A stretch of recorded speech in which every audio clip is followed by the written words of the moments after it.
The Parsha illuminated for Parshas Bamidbar. We're beginning a new Sefer, a new Chumash, and that's always exciting. And we're going to discuss primarily one section of the Parsha this week, and that is the second chapter, Parak Beis, chapter 2, which begins with the instructions for the positioning of the different tribes within the camp, and as well as this description of something called degalim, flags that they were assigned. So the first chapter, the beginning of Bamidbar, begins with an instruction to count the people and the actual count, and then it transitions into the following. Chapter 2, pasuk, verse 1, pasuk Aleph, Vayidaber Hashem el Moshe about Aaron Lamor, and Hashem spoke to Moshe and to Aaron, saying, Ish al diglo be'osos levesav osam yachanu. Each man shall encamp, here they say, by his division with the flagstaffs of their father's house. That's the degel. The degel is the flag. Some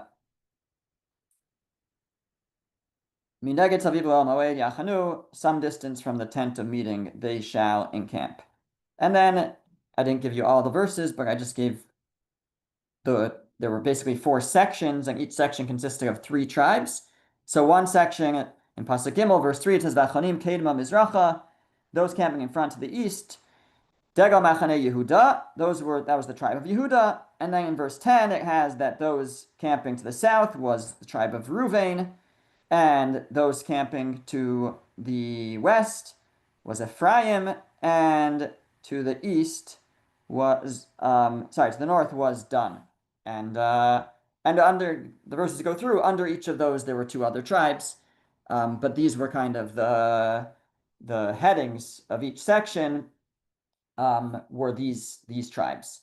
So before we talk more about the flags and the purpose of them and what we can learn from this, I want to just share with you a fascinating explanation of what's called a Medrash Pliya. Medrash Pliya literally is like a baffling medrash, and some of these are from Chazal. They date back to the time of the sages. I think some of them were invented later, so almost like riddles. So I'm not sure what this one is. It's I didn't see a source for it. It's quoted by the Ohev Yisrael, the Apter of, and the medrash is going on the second verse here, pasuk Beis, and it quotes the verse, and it says as follows. It says, Ish al diglo be'osos lebesav osam, each one by his flag with signs for their father's house. And the Medrash comments, Al tikri be'osos ella be'osios. I'm sorry, I didn't put this on the source sheet, but it says, don't read the word osos, which means signs, rather osios, which means letters. Lefikach, therefore, Amar Bilam said, Ma'ekov lo kava kel. What can I curse? God has not cursed them. So it's going on this verse about the flags. It says, don't read the word be'osos by their signs, but rather be'osios by their letters. And therefore Bilam said, Bilam, the one who tried to curse the Jewish people, coming up a few weeks from now in Parshas Balak, therefore Bilam said, how can I curse them if God has not cursed them? And this is what we call a Medrash Pliya. This is what we call a baffling Medrash, because it seems to be completely non sequitur. It seems to have just, what in the world is this talking about? What does Bilam have to do with anything? What does Bilam cursing anyone have to do with anything? So what's going on here? So the Apter of, the Ohev Yisrael, suggests the following. He says that it's brought down in the work Asar Mamaros, which is the Ramami Pano, Kabbalistic work, that in addition, so each of the tribes had a flag, and in addition to the names of the tribes and the symbol for the tribe on the flags, there was on the headings of each of the sections, so each of the 4 sections of the camp had 3 tribes, like we said, and each of those 3 tribes had a tribe that was kind of the one at the head in front, and those are the 4 that we mentioned in these verses here that I gave you.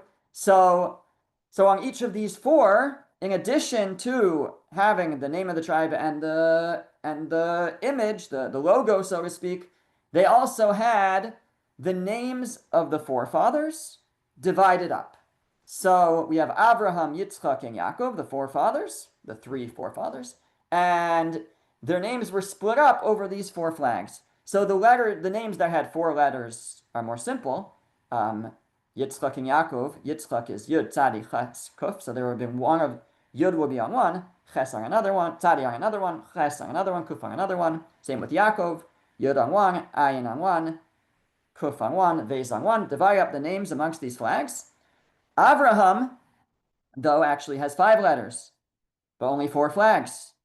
So what are you going to do about that? Are you going to put 2 letters on 1 flag?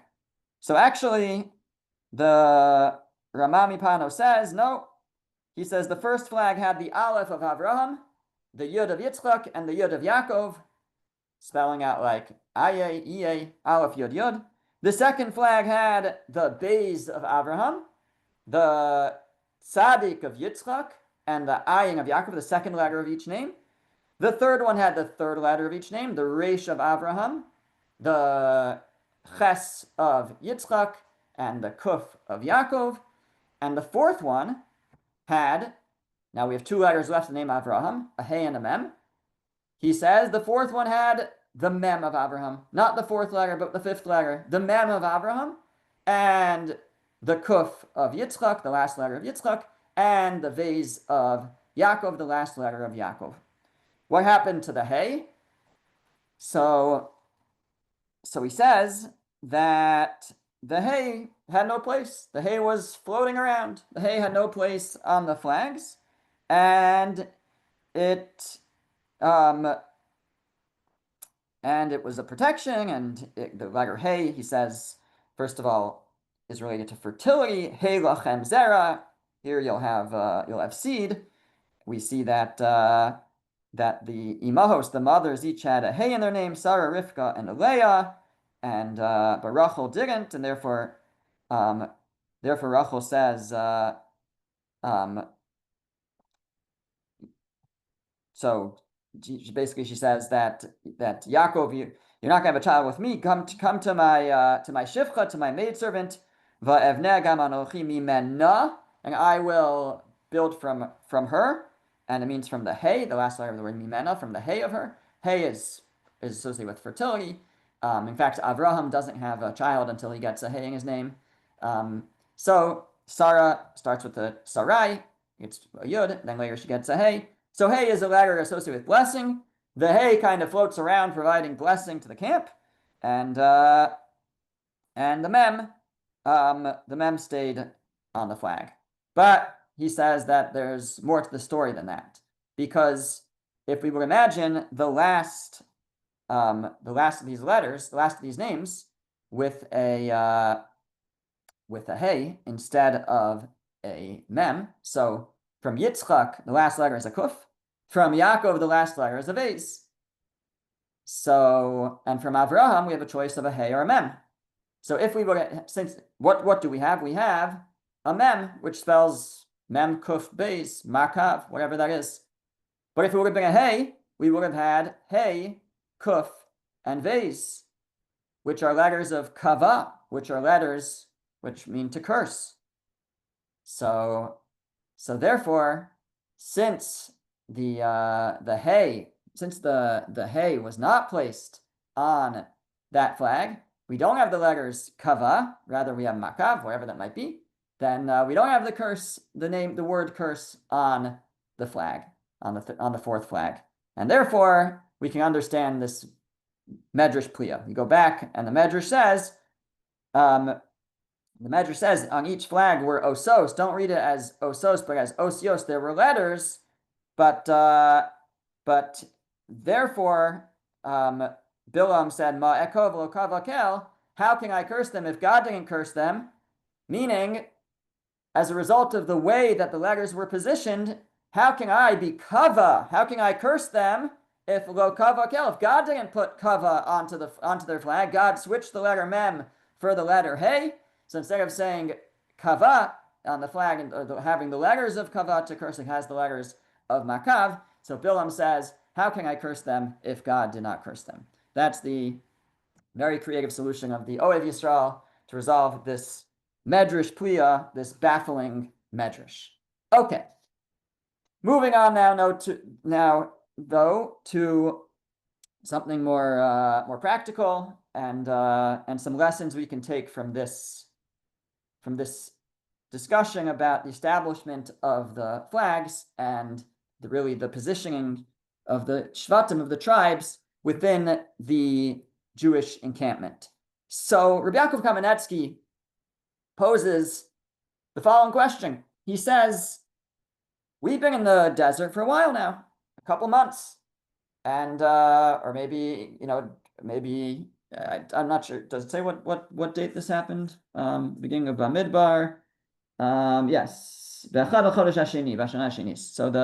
it was the first of the second month in the second year. So fine. So it's the beginning of the second year. They've been by Sinai for about a year. So what took so long? What took so long for them to establish these flags and to establish their positions within the camp? They've been out for a while. In fact, he says that the pasuk, as they leave Egypt, it says that they went out biyad ramah, with a strong hand, and it says they went out chamushim, which means armed. So like they had some formation. They already were armed. They had an army. They could have established positions, very specific positions already from the way that when they left Egypt. But for some reason, they waited until almost a year later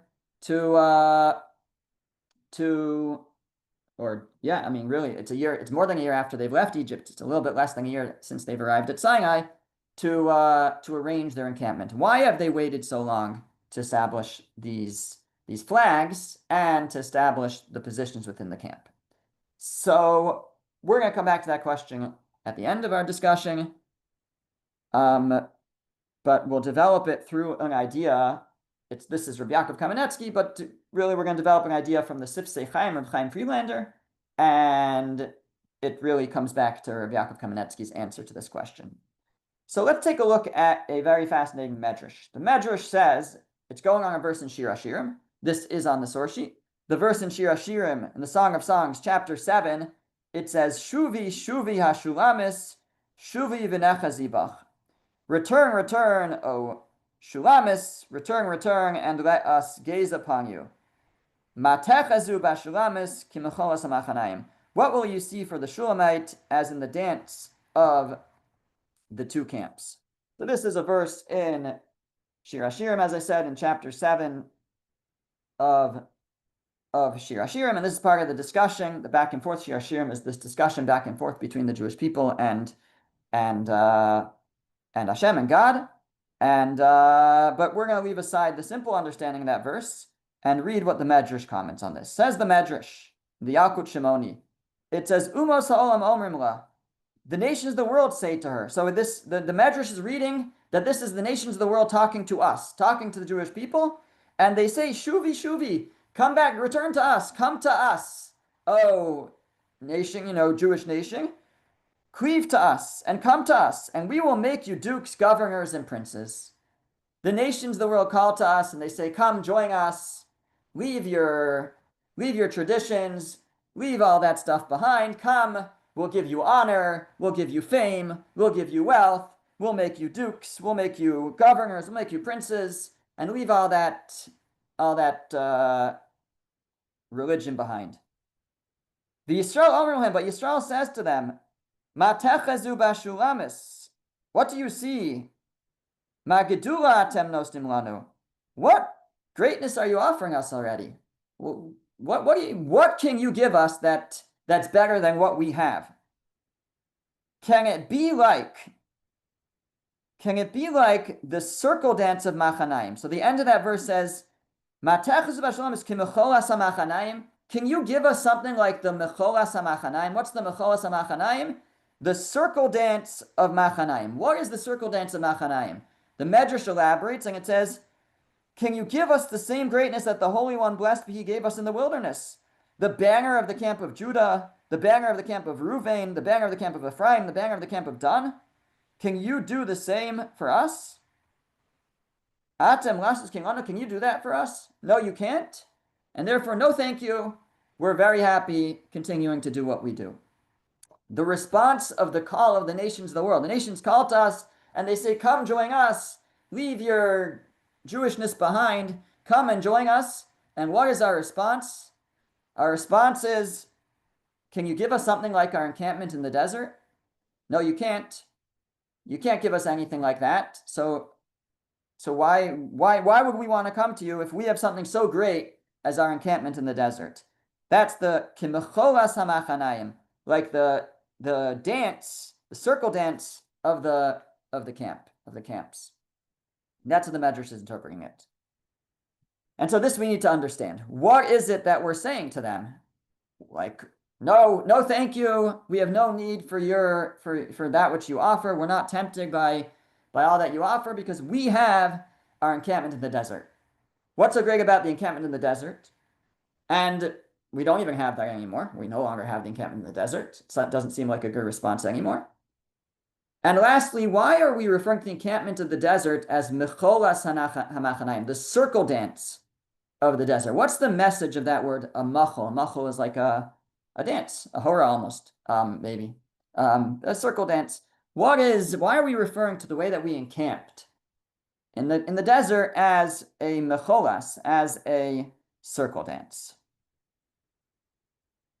So let's try to understand a bit more about the significance of our encampment in the desert, and then maybe we can understand this better.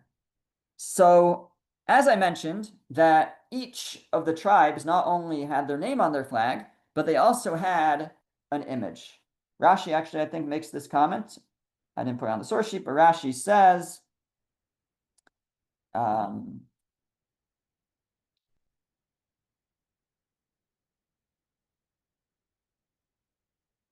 Rashi says, first of all, be'osos, like their symbol, their sign, every flag had a color, had a sign. It had a color, and the color, each one was different, and the color corresponded to the color of that tribe in the Kohen Gadol, in the high priest's breastplate, in the Chosheng. There were stones for each tribe. Each one was a different color. The color of the flags of each tribe matched the color upon the Kohen Gadol's breastplate. And then Rashi says, also, Be'o shemasar lahem Yaakov aviyam. It had the sign, the symbol that their father Yaakov, that Jacob had given to each of the tribes when he blessed them. And well, actually, two things. One is the positioning that they had when they carried Yaakov's coffin out to be buried. They positioned themselves around the coffin of Yaakov the same way that later the tribes were positioned. But also, the symbols, actually Rashi doesn't make this comment, but others do, the symbols that were on each flag came from, for the most part, the blessings that Yaakov gave, representing the different tribes. Some of them came from other places, but there was a different animal or different thing on each one. Now, the Ibn Ezra tells us that on the flag of Reuven was the picture of a man.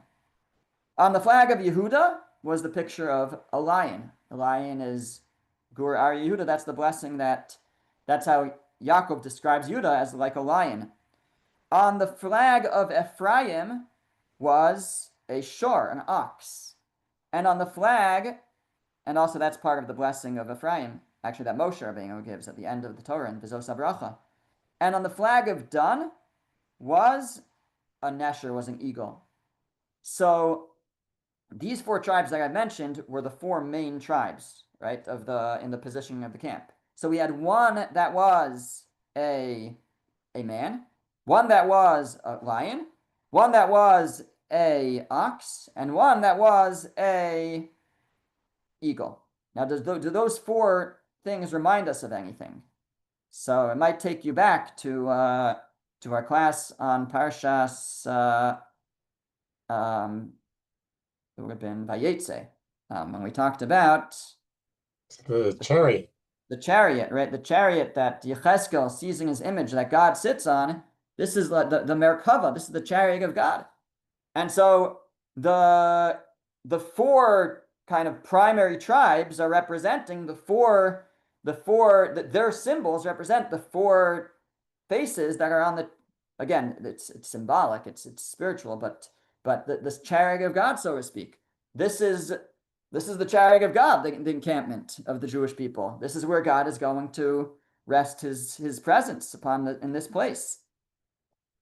Furthermore, the Medrash brings down some interesting background to how we came to have these flags. So the Medrash says, it's on the source sheet, it says, it's quoting a verse, also in Shir Hashirim, it says, Heviani el beis hayayim. He brought me to the banquet house. What does this mean? B'shah shenigla kadosh baruch hu al har Sinai. When God revealed himself, appeared upon Mount Sinai, Yardu imo chaf beis rivo shel malachim. 22 myriads, which is 22 times 10,000 angels came down when God appeared on Sinai, and it quotes a pasuk, quotes a verse, and it says that hayu kulam asuyin degalim degalim. They were all arranged according to banners. These angels that appeared at the time that God appeared to us at Har Sinai, at Mount Sinai, he was flanked by 22 times 10,000 angels, and they were each arranged degalim degalim. They were arranged with banners. When the Jewish people saw this arrangement, they wanted banners. Amru, they said, if only we could have banners just like them. And okay, then it learns out the verses, and basically God says, okay, if that's what you desire, then I will fulfill your desire.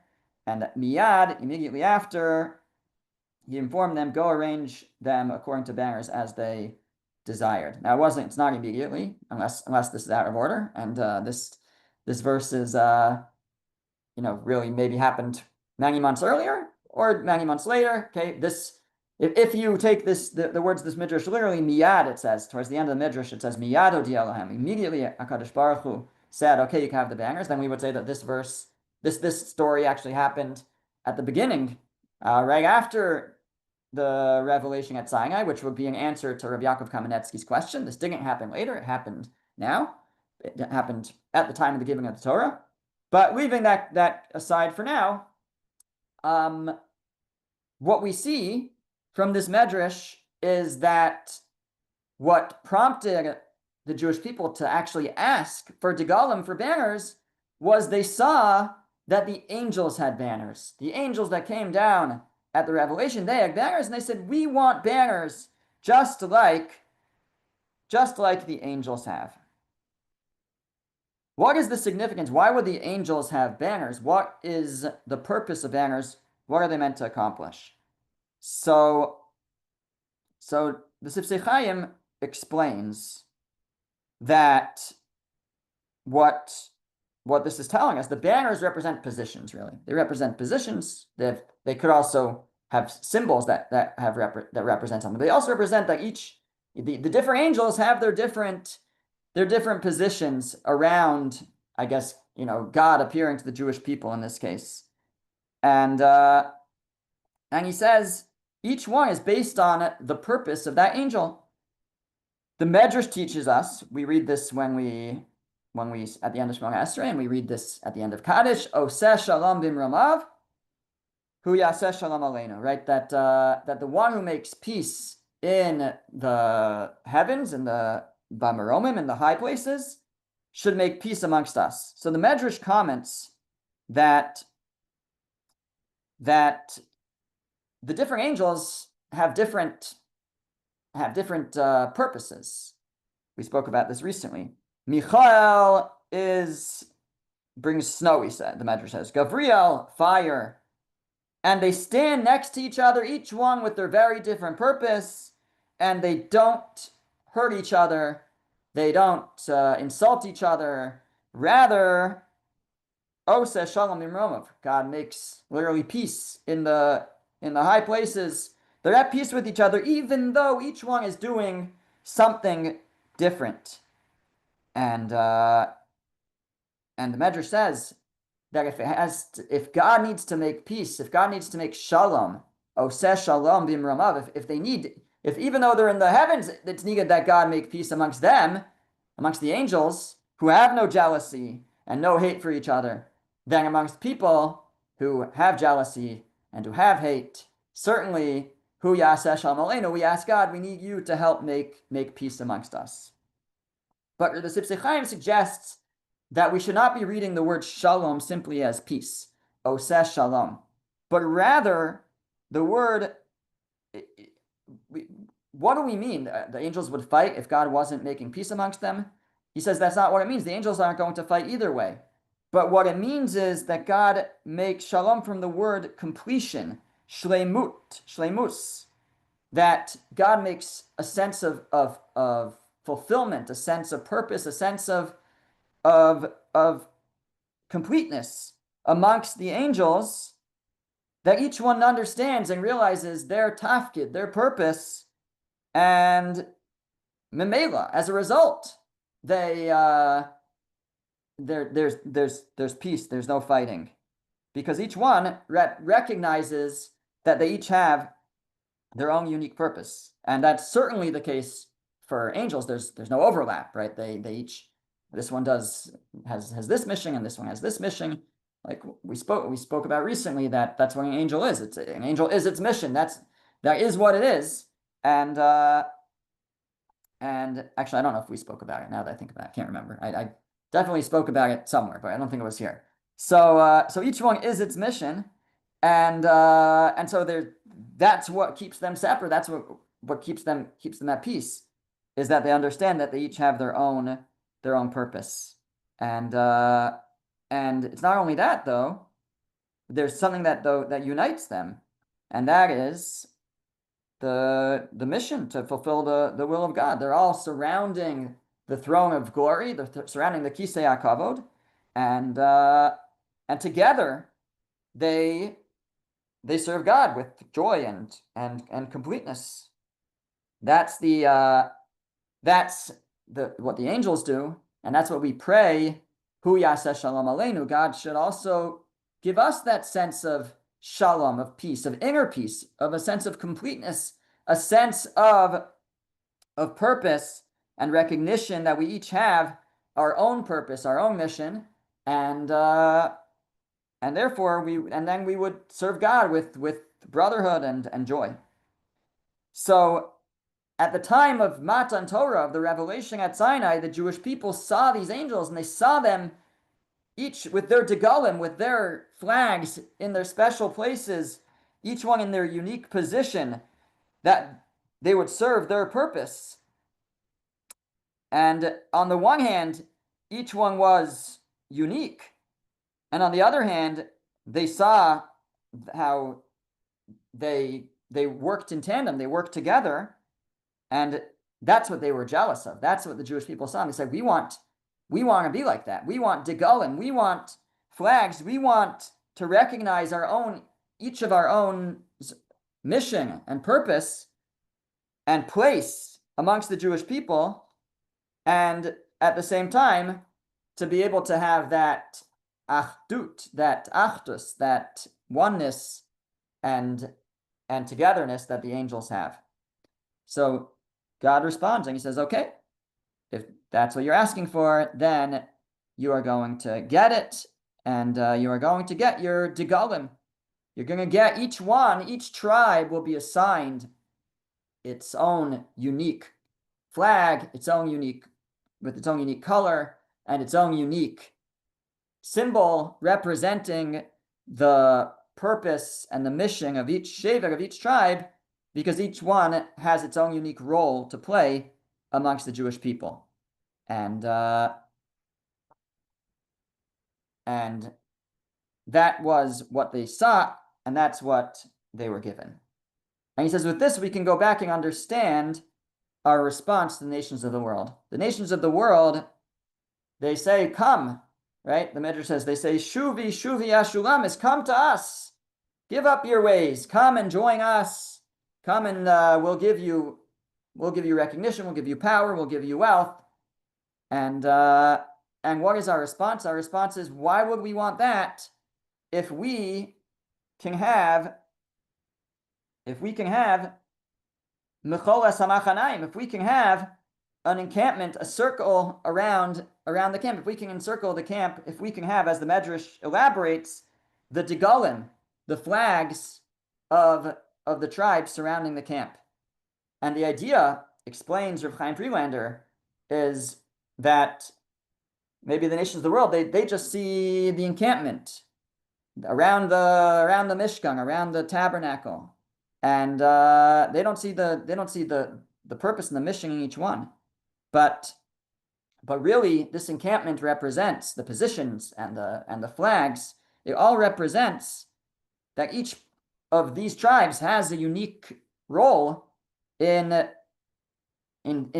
carrying out the mission of the Jewish people, and really, in this case, being an abode, creating an abode for the Shekhinah, for Hashem's presence. Like we said, it's like the chariot of the Merkava that Yecheskel saw, that we can create an abode for God to come and dwell. And so they said, well, why would we want to give this up? This is so much more powerful. This is so much more special. This is something we would not want to give up for anything else. And so we're not drawn after all that the world has to offer us, because we have something so much greater, which is to be a host for the Shekhinah, for God's presence, and to each be able to have a role in bringing honor to God in the world. But it's specifically described as a mecholas hamachanayim, as a circle.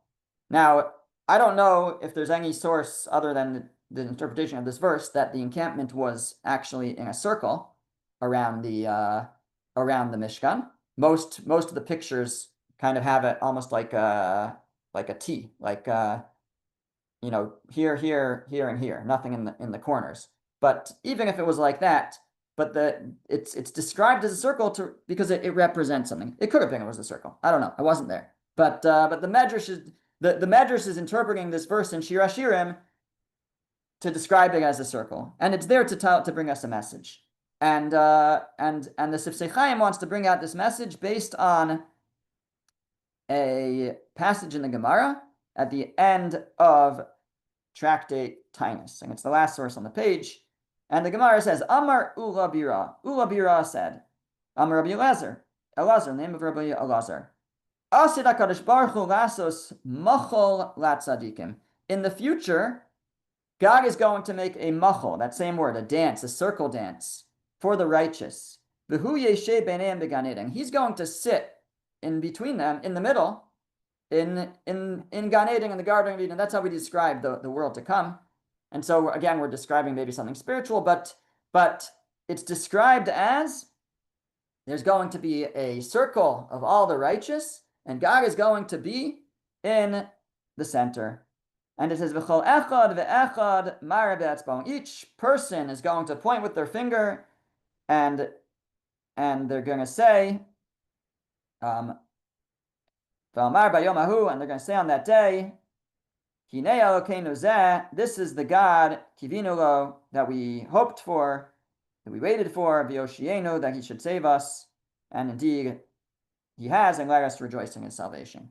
So it describes, though, this picture, gives us this imagery of the world to come, of all the righteous in a circle, and God at the center. And the question is, again, what's with the circle, this machol, this circle dance? Why are we in that position? And the Maharal says that there are a number of lessons to take from there are a number of things that are unique about a circle and to take from this description. And he says, first of all, a circle dance, a machal, everybody's moving. Nobody's staying in the same position. Everybody's taking the position of another person. Meaning, we're going to understand that well, a couple of things. First of all, that like you think like this person's playing the prominent role and not this person, but actually we're going to recognize that it's like a circle, and each person gets to be in every position because there's no one position that's more unique. And actually, on the same note, he says each position in a circle is equidistant from the center. So everybody is equidistant from God sitting in the middle of the circle. We may not recognize it here, but when we in the world to come, we'll be able to look back and recognize that at least everybody had the potential to be equidistant from the center. It's what we do with that potential. But everybody has a role to play that's equally important as the next person, a specific mission, a specific impact that they can make that's equally as important as the next person. And the dance kind of brings that out, that we each keep taking the other person's position. We're equidistant, and we're actually we actually take each other's positions as we move in a circle. And each person is needed to complete the circle, right? You don't have the circle's not complete. It's like at a wedding where the dance, the circle gets broken, and then like, what do you do, right? So to have a circle, you have to have everybody in to keep, to make the circle complete. And that's again bringing out the importance of each individual. And now and that brings out how, don't think that anybody's unimportant. Everybody has an important role to play. And he says that this is what Hillel, the sage, meant in the Mishnah in Avos when he says, Im engani li mili, if I'm not for myself, who will be for me? And if I'm only for myself, what am I? If not, now when? If I'm not for myself, then who will be for me? Because each of us has our own contribution that we need to make. And if I don't do it, there's nobody else who's going to do it for me. That's why I was put on this planet. But it's why I was created, is to fulfill a unique mission that only I can fulfill. But if I'm only for myself, so if I don't view myself as part of the team, I'm part of the circle. So I'm like a broken piece. What am I? I can't do it alone. I have my own mission, but I have to recognize that I'm part of a klal. I'm part of a group. And if not now, when? Meaning, literally, if not now, when? At every moment, we have a purpose. At every moment, there's something that we can be accomplishing. And there's no time that we don't have a role to play. And sometimes what we're supposed to be accomplishing is taking a break so that we can do more. But at every moment we have a role and a contribution to make in bringing honor to God, and to bring this world on further along on its course. So he says, with this, we can go back and understand the specific reference of a circle, that our encampment is like a circle. That we're saying that we're not just saying we each have a flag which designates a position for each of us. That's true too. But it's like a circle. Again, whether it was a circle or not, but that's how it's being viewed. It's being viewed that we're like a circle. Each tribe has a place on this circle, the same circle described by the Gemara as explained in the Maharal. Each tribe equidistant from the center, from the Mishkan that's in the middle. Each tribe, I'd imagine, actually no, I think they would go in a certain direction. described as a machal. I don't think they actually danced around, but it's described as that to bring out this lesson that each one takes the place of the other, meaning each one has their important role, and it's time. One day it's time for this one to step up, and one day it's time for that one to step up. And therefore, we turn to the nations of the world, and the nations of the world say, Shuvi, Shuvi, Hashunamis. They say, come to us, come join our ways. And our response is that, no, thank you.